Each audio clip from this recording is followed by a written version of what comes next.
ചോറും പാലും വിധിക്കാട് തക്കവണ്ണം രക്ഷവരുത്താം. ഉള്ളതായിരിക്കുന്ന മൂർഖന്റെ പടബലത്തിൽ ചവിട്ടിയെന്ന് വരെങ്കിലും ബിഷപ്പിന്റെ തറപ്പിക്കില്ല കേട്ടോ. വിദ്യാസ്ഥലം ഭേദമായിട്ട് വിഷമായിരിക്കുന്ന വിജയം തന്നെ പറയാനൊന്നുമില്ലല്ലോ. സന്തോഷം അല്ലെ ജീവിതത്തിലുടനീളം അമേരിക്കുന്ന അനാക്ഷ വീക്ഷണം ഉണ്ടാവണം ഞങ്ങൾക്ക് എന്ന് കർഷകരായിക്കട്ടെ. വടിയിലേക്ക് താലോലിക്കാൻ തക്കവണ്ണം നിങ്ങളുടെ സന്താനങ്ങളുടെ നിലപാടാധാരമായി അല്ലേ ആ സമ്പത്തിന്റെ ഭക്ഷണമുണ്ടാക്കുന്നത് അല്ലെ അഭിമാനത്തോടു കൂടെ നടക്കേണ്ട ഭാഗം പറയാൻ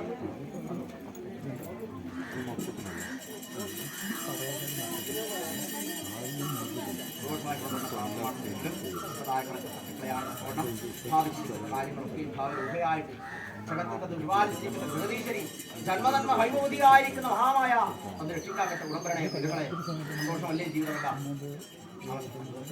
അറിയാം. ആരാരും കാണാതെ കണ്ട് കരഞ്ഞു നിൽക്കുന്ന കഥകളൊക്കെയും നമുക്കറിയാൻ കേട്ടോ പെരുകളെ. ഇന്നും അമ്മയുടെ മുൻപിൽ വന്ന് നിൽക്കുന്ന നേരവും കലങ്ങിയ കണ്ണോടെയാണല്ലോ വന്ന് നിൽക്കുന്നത്. ഇനി ഒരു ചെറു ഉരുളി കൊണ്ടുപോലെ മറ്റേ വൈദ്യങ്ങളുടെ കണ്ണ് കലകണ്ട അനുഭവം വരുത്താതെ കണ്ട് സന്തോഷം ഞാൻ കണ്ണാപൂർവ്വം ചെയ്തിട്ടുണ്ട് കേട്ടോ.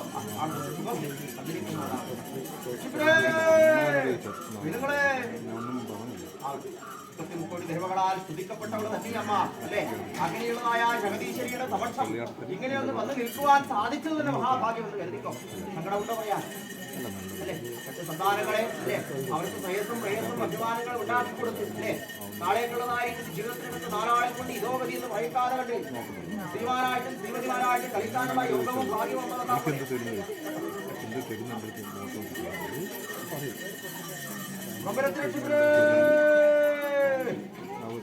അമ്മ തന്നിരിക്കുന്ന പ്രസാദം അത് കാറ്റത്ത് പുറത്ത് കടലപ്പൊടിയാണെന്ന് വരുന്നുണ്ട് കേട്ടോ.